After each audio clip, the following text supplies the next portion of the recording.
Hi friends, this is Hari. Cinema bus அப்டேட்டில் லேட்டஸ்டான ஒரு அப்டேட்டோடு வந்திருக்குங்க. ஸோ இப்போ லைக்கா நிறுவனம் அவங்க அறிவித்தபடியே லால் சலாம் படத்தோடைய ஃபஸ்ட்டு சிங்கிள் ட்ராக்கை ரிலீஸ் பண்ணிருக்காங்க. தேர் திருவிழா பாடல் இப்போது ரிலீஸ் ஆயிருக்குங்க.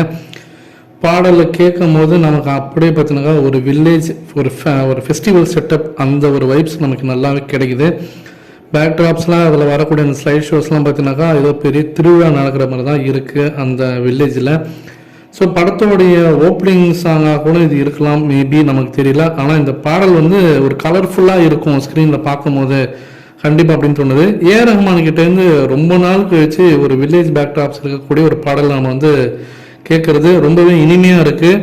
ஸோ நம்ம ஒரு ஃப்ரெஷ்ஷாக இருக்குது. ஏன்னா ரொம்ப நாள் கழிச்சு அவர்கிட்டேருந்து இந்தமாரி ஒரு சாங் வந்து நம்ம எதிர்பார்த்தது இந்த பாடல் மூலியமாக நிறைவேறுச்சு அப்படின்னு தான் சொல்லணும். இந்த பாடலில் வந்து பார்த்தீங்கன்னா ரஜினி சார் வருவார் அப்படின்னு சொல்லிட்டு சில பேர் என்கிட்ட நேத்திலேருந்தே கேட்டிருந்தீங்க. இது ரஜினி சாருக்கான பாடல் கிடையாது. நான் ஆப்வியஸ்லி முன்னாடியே சொல்லிட்டேன், ரஜினி சாருக்குன்னு சொல்லிட்டு தனியாக அந்த படத்தில் பாடல் கிடையாது. அவர் ஜஸ்ட் ஒரு கேமியா ரோல் தான் பண்ணுறாரு.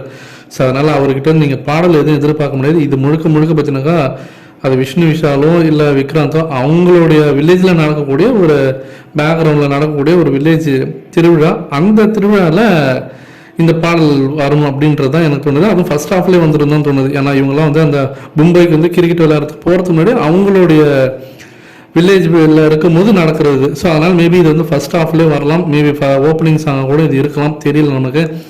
ஆனால் பாடல் வந்து நல்லா இருக்குங்க. ஸோ இது கண்டிப்பாக ஹிட் ஆகிடும். இந்த பாடல் கேட்கும்போது நமக்கு வந்து ஒரு இனிமையாக இருக்குது.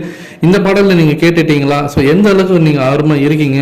ஸோ ரஜினி சாரோட கெஸ்ட் அப்பியரன்ஸாக இருந்தாலுமே கூட ரஜினி சாரோட ஃபேன்ஸ் எல்லாமே இந்த படத்தை ரொம்ப எதிர்பார்த்துருக்காங்க பொங்கலுக்கு. உங்களுடைய எதிர்பார்ப்பு என்ன? இந்த படத்து மேலே எந்த அளவுக்கு நீங்கள் ஆர்வமாக இருக்கீங்க பார்க்கறதுக்கு அப்படின்றத மறக்காம கீழே கமெண்ட் செக்ஷனில் சொல்லுங்கள் ஃப்ரெண்ட்ஸ்.